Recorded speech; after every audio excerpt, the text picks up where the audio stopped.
Welcome to on record.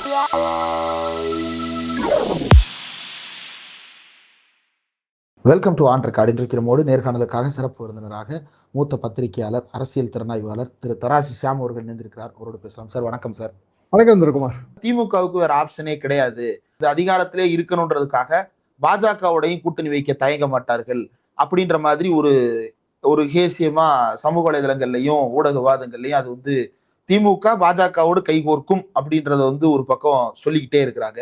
திமுக பாஜகவோடு கைகோர்க்கும், பாஜக திமுகவின் தயவை நாடி காத்திருக்கிறது. இந்த கருத்தாக்கங்களை நீங்க எப்படி பாக்குறீங்க? பிஜேபிக்கு இங்க பெரிய ஓட்டு வங்கி இல்லைங்களே. போன தடவை பெரிய கூட்டணி தாங்க அதிமுக கூட்டணி. வாங்கின சீட்ல ஒரு சீட்டு தானே ஜெயிச்சிருக்காங்க. திமுகவோட அரசியல் கூட்டணி என்பது எனக்கு என்னமோ அது கற்பனைன்னு தான் நான் நினைக்கிறேன். மத்திய அரசாங்கம் நாடு முழுவதுக்கும் சேர்த்து ஒரு பாலிசியை கொண்டு வர போகுது. இந்த பாலிசியை நம்ம எதிர்க்கலாம், ஆதரிக்கலாம். ரெண்டே சாய்ஸ் தானே நமக்கு. எதுக்குறோம்னு வச்சுக்கோங்க. எதுக்குறோம்னா மத்திய அரசாங்கம் கையில இப்போது இருக்கிற நிலைமைப்படி பார்த்தால் இன்னொரு 30 MP கூடுதலா வேணுங்க. 2/3 மெஜாரிட்டிக்கு. இந்த 30 MP தர்றதுக்கு யாரெல்லாம் தயாரா இருக்காங்கன்னு நம்ம முதல்ல ஒரு லிஸ்ட் எடுக்கணும். சமாஜ்வாதி தயாரா இருக்கு. இன்றைக்கு இருக்கிற நிலவரப்படி பார்த்தா என்சிபியோட சரத்பவார் பிரிவு தயாரா இருக்கு. இந்தியா கூட்டணி இருக்கிறவங்க இல்லையா? ஆனா தயாரா இருக்காங்களே. ஏன்னா பேச்சுவார்த்தை நடக்குது. ரெண்டு தரப்புமே மாத்தி மாத்தி பேசுது. அவங்க சுப்ரியா ஹிண்ட் கொடுக்கறத பார்த்தா நாங்க இதை ஆதரிப்போன்றாங்க. என்ன காரணம்னா இதே காரணம் தான். மகாராஷ்டிராவுக்கு இதுல நன்மை இருக்குங்கிற அதே காரணம் தான். அரசியல் நன்மையும் இருக்கும். ஆனா அங்க பிஜேபிக்கு ஓட்டு வங்கி இருக்கு. அதனால அது அரசியல் கூட்டணியா மாறிடும். ஓகே. இங்க ஓட்டு வங்கி இல்ல, அரசியல் கூட்டணியா மாறுமாங்கிறது ரொம்ப சந்தேகம்.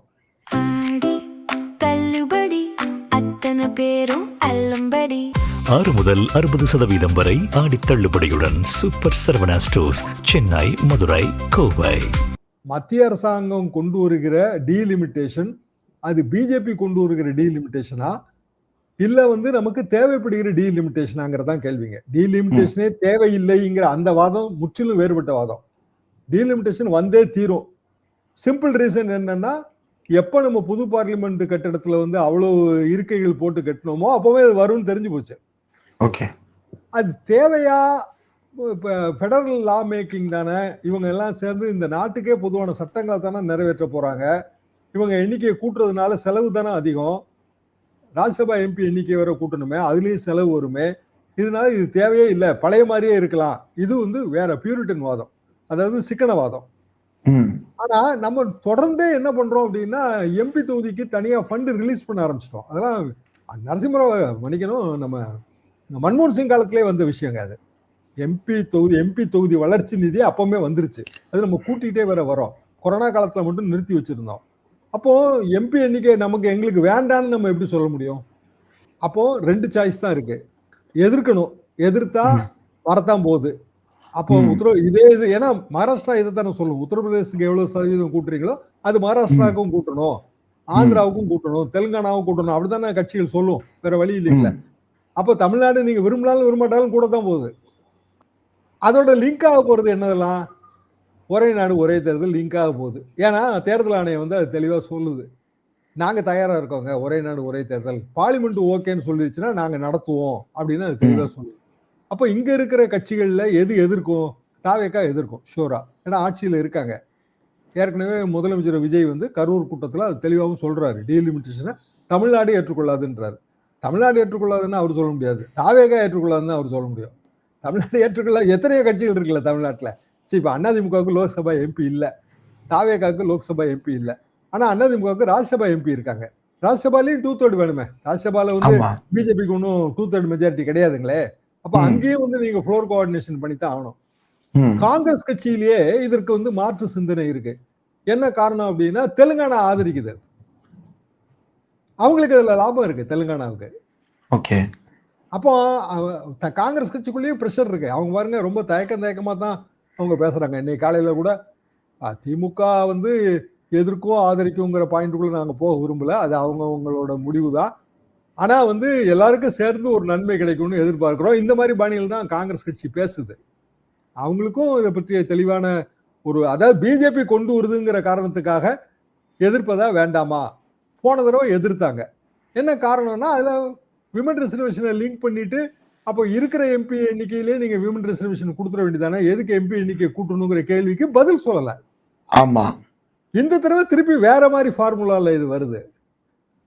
டீலிமிட்டேஷன், விமன் ரிசர்வேஷன் 2 லிங்க்டு, ஒரே நாடு ஒரே தேர்தல், அட்மினிஸ்ட்ரேட்டிவ் டிசிஷன் தேர்தல் ஆணையம் சொல்லுது. அப்படிதான் அது போகுது.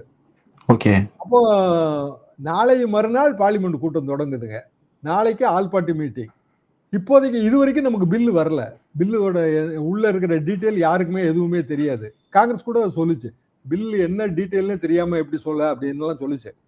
அப்போ பில் டீட்டெயில் எப்ப தெரியுங்கிறது முதல் கேள்விங்க. வரப்போற மசோதா என்ன மாதிரியான மாற்றங்களை ப்ரொபோஸ் பண்ணுது அப்படின்னு. அப்போ அந்த மாற்றங்களை ப்ரொபோஸ் பண்றதுங்கிறதுல ஒரு டேட் அர்ஜென்சி வந்துருச்சு. என்னன்னா நேத்து நம்ம சென்சஸோட செல்ஃப் எனுமரேஷன் தொடங்கிட்டோம். நான்லாம் சென்சஸ்ல என்னோட செல்ஃப் எனுமரேஷன் நேத்தே பண்ணிட்டேன். ஓகே. எல்லாரும் பண்ணி கொஞ்சம் கொஞ்சமா பண்ண ஆரம்பிச்சிருவாங்க. அப்புறம் நீங்க அபிஷியல் எனுமரேஷன் தொடங்க போகுது. தொடங்கிருச்சு அப்படின்னா இந்த மாற்றம் எதுவுமே கொண்டு வர முடியாது. அப்படின்னா இதுல ஒரு டேட் அர்ஜென்சியும் வந்துருச்சு. ஓகே. இதுல என்ன முடிவெடுக்க போறாங்க அப்படின்றத ஆல் பார்ட்டி மீட்டிங் அந்தந்த பார்லிமெண்ட் செஷன்ல நம்ம பார்க்கலாம். இன்னொன்னு இதுல ரொம்ப கியூரியஸா பார்க்க வேண்டியது என்ன இருக்குன்னா சார், திமுக டிலிமிட்டேஷன் பில்லை பத்தி பேசும்போது மாநிலத்துக்கு நலன் இருக்கின்ற வகையில் அப்படின்ற கருத்தை முன்வைக்கிறாங்க. இப்ப மாநிலத்துக்கு ஆதரிக்க போறாங்கன்னு தானே அர்த்தம். அப்படி ஒரு பொருள் அதுல இருந்து வருது சார். அதே சமயத்துல விஜய் ஒரே ஒரு மேடையில ஒரே ஒரு தடவை 2 வார்த்தையில அதை சொன்னார். ஆனா அவர் கடுமையான பாஜக எதிர்ப்பு போராளியாக இன்றைக்கு முன்னிறுத்தப்படுகிறார். இவ்வளவு நாள் கடுமையாக பாஜகவை எதிர்த்து கொண்டிருந்த திமுக திடீரென்று அவர்கள் பிழைப்புவாதிகளாக அடையாளப்படுத்தப்படுறாங்க. இது திமுக தரப்புல இருந்தே இதை ஒரு புகாரா தொடர்ந்து முன்வைக்கிறாங்க. திமுகவுக்கு ஊடக சொகுசு இல்லை, திமுகவை ஒரு சின்ன ஒரு அடி எடுத்து வைத்தால் கூட அவ்வளவுதான் அண்டம் கிடுகிடுத்தது அப்படின்னு சொல்லிட்டு செய்தியை திரிக்கிறாங்க. இது நீங்க எப்படி பாக்குறீங்க சார்? ஏன்னா நீங்க நீண்ட காலமா இதை வாட்ச் பண்ணிருக்கீங்க, திமுகவுடைய செய்திகளையும் தமிழ்நாட்டினுடைய இதையும் நீங்க எப்படி பாக்குறீங்க? ஆரம்பத்துல நான் சொன்ன உதாரணம் தாங்க. அகில இந்திய அரசியல்ல காங்கிரஸ் கட்சியை நம்ம எதிர்த்தோம் 67 வரைக்கும். அண்ணா களமாடினதே அது எதிர்த்து தான் இல்லையா? எல்லாருக்குமே தெரிஞ்ச விஷயம் தான். 1952 இருந்து நம்ம தேர்தல் வரலாறை பார்த்தோம்னாலே அது நமக்கு புரியும். 69ல வேற முடிவை கலைஞர் அன்றைக்கு எடுத்தார். 71ல காங்கிரஸோட ஒரு பகுதியான இந்திரா காங்கிரஸோட கூட்டு. அதுக்கு பிறகு பல மாறுதல்கள், தேசிய அளவில் மாறுதல்கள். எமர்ஜென்சி வருது. எமர்ஜென்சி அப்ப இங்க எமர்ஜென்சிக்கு எதிர்ப்பு இருந்தது தமிழ்நாட்டுல. கலைஞர் முதலமைச்சர், கலைஞர் ஆட்சி டிஸ்மிஸ். 77 ஆட்சி வரும்போது ஜனதா, நான் பாட்னா ரேலிக்கெல்லாம் போனாங்க. 75 எமர்ஜென்சிக்கு முன்னாடி ஜேபி தலைமையில் நடந்த ரேலி. அப்பதான் இவங்கெல்லாம் ரொம்ப இளைஞர்கள், நம்ம லாலு பிரசாத் யாதவ், இவங்கெல்லாம் பெரிய அளவுக்கு வர போறாங்கன்னு அப்போ அப்படியான ஒரு மாய யதார்த்தவாதத்துல நாங்களும் இருந்தோம். 75 கதைங்க. ஜேபி மட்டும் அதே மாதிரியே இருந்து அப்படியே மறைஞ்சிட்டாரு. அதுக்கு பிறகு பல மாறுதல்கள் ஏற்பட்டுருச்சு. 77 பெரிய அளவுக்கு ஆன்டி இந்திரா கேம்பெயின், இந்திரா காந்தி கொலை முயற்சி. ஆனா 79 கடைசியிலேயே மீண்டும் கூட்டணி, 80 தேர்தல் கூட்டணியாவே அது மாறிடுச்சு. இதே வரலாறுல அப்படியே நீங்க வந்தீங்கன்னா 98 பிஜேபி கூட்டணி அதிமுக, 99 திமுக கூட்டணிக்கு வந்துருச்சு. ஆனா வாஜ்பாய் இருந்தாரு. வாஜ்பாய் அப்போ அவருக்கு ஈழ விடுதலையில நம்பிக்கை இருந்ததுங்க. வாலி முனை அப்படின்னு அவர் அதை வர்ணிப்பாரு. இலங்கையோட டெசோ மாநாட்டுக்குலாம் அவர் வந்திருக்கிறாரு. டெசோ மாநாடு, ஆமா ஆமா, டெசோ மாநாடு வந்திருக்காரு. நம்ம கேஎஸ்ஆர் கேளுங்களா, ஏகப்பட்ட டீட்டெயில் அதுல அவர் தான் அதுல தலைமை தாங்கி நடத்தியதுல முக்கியமானவர்கள் அவரும் ஒருத்தர். இப்படி வாஜ்பாய் அவரை நம்ம ஏத்துக்கிட்டோம். இன்ஃபேக்ட்ங்க அதுக்கு பிறகு மேடத்துக்கும் பிஜேபி கவர்மெண்ட்டுக்கு இடையில ஜெயலலிதா மேடத்துக்கும் சண்டை வரும்போது இந்த வாஜ்பாய் யார், வாஜ்பாயா பத்தமடப்பாயா என்று தமிழ்நாட்டுல தெரியாத நிலைமையில நான் தான் வாஜ்பாயவே அறிமுகப்படுத்தினேன் அப்படிலாம் பேசியிருக்காங்க. 98 லேட்டர் பார்ட் ஆஃப் 98. அதனால இந்த பிழைப்புவாதம் அரசியல் கூட்டணி அதுக்குள்ள நம்ம போகவே முடியாது. ஏன்னா எல்லாரும் மாத்தி மாத்தி முடிவு எடுத்திருக்காங்க. இப்போ டீலிமிட்டேஷனை எதிர்க்கிறதுனால மட்டும் விஜய் பிஜேபி எதிர்ப்பா அப்படிங்கிற கேள்விக்கு தான் நம்ம விடை தேடணும் இல்லையா? டீலிமிட்டேஷனை ஆதரிக்கிறதுனால மட்டும் திமுக பிஜேபி கூட்டணிக்கு போயிருமா? டீலிமிட்டேஷனை எதிர்க்கிறதுனால மட்டும் விஜய் பிஜேபி எதிர்ப்பாளரா ஆயிடுவாரா? இதான கேள்வி. இது தன்ன வேற கேள்வி இல்லை. ஆனா அப்படி பார்க்க முடியாது. இப்போ பிஜேபி கூட்டணி அரசியல் கூட்டணியாக, அதாவது ஓட்டு கூட்டணியாக மாறுமா மாறாதாங்கிறதான் கேள்விங்க. ஒரே நாடு ஒரே தேர்தல் வருதுன்னு ஒரு ஒரு கற்பனையாக கூட வச்சுக்குவோம். அப்படின்னா ஒரே நேரத்துல வந்து நமக்கு 59 பாராளுமன்ற தேர்தல் எம்பி தொகுதிகள், அதுக்கு ஈக்குவல் நம்பர்ல அது 6ஆல பெருக்குனீங்கனாலோ இல்ல ஒரு 5ங்கிற காம்ப்ரமைஸ்ல எல்லாரும் வந்தாலோ நமக்கு நம்பர் தெரியாது. எப்படி பார்த்தாலும் இப்ப இருக்கிறத விட ஒரு 50 தொகுதி கூடும் சட்டமன்ற தொகுதி. அது ஒரு 70 தொகுதி வரைக்கும் கூடினா கூட நான் ஆச்சரியப்பட மாட்டேன். இவ்வளவு பெரிய காம்பினேஷன்ல தேர்தல் வரும்போது திமுகவை பொறுத்த வரைக்கும் அவங்க பிஜேபியோட கூட்டணி போக மாட்டாங்க.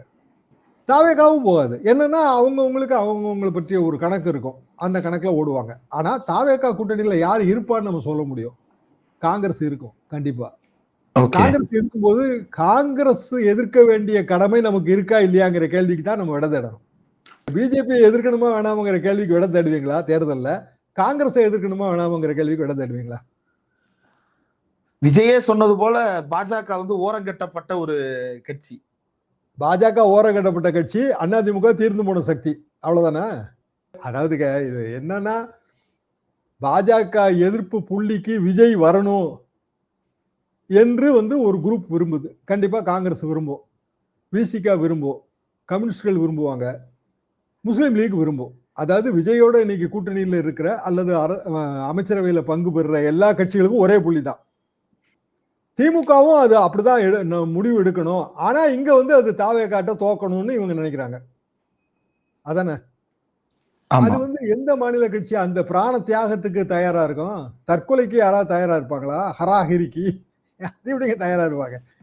2ஆம் உலக போர்ல எதிரி நாட்டு கப்பலை அழிக்கணும்னா ஜப்பான் படை வீரர்களுக்கு வேற வழியே தெரியாதான். அவங்க பொறுத்த வரைக்கும் ஒரு சின்ன விமானத்தை எடுத்துட்டு போய் எதிரி நாட்டு கப்பல் மேல பறந்து அந்த புகை போக்கிக்குள்ள விமானத்தை கொண்டு போய் விட்டுருவாங்க. கப்பல் உடைஞ்சு சிதறிடும். அதாவது ஒரு தற்கொலை, போர் தற்கொலை, ஹராகிரிம்பாங்க அதை.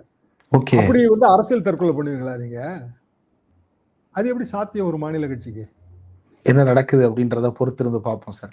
நிறைய விஷயங்கள் பகிர்ந்துட்டீங்க. இவ்வளவு நேரம் ஒதுக்கி இந்த நேர்காணல் தந்ததற்கு மிக்க நன்றி சார்.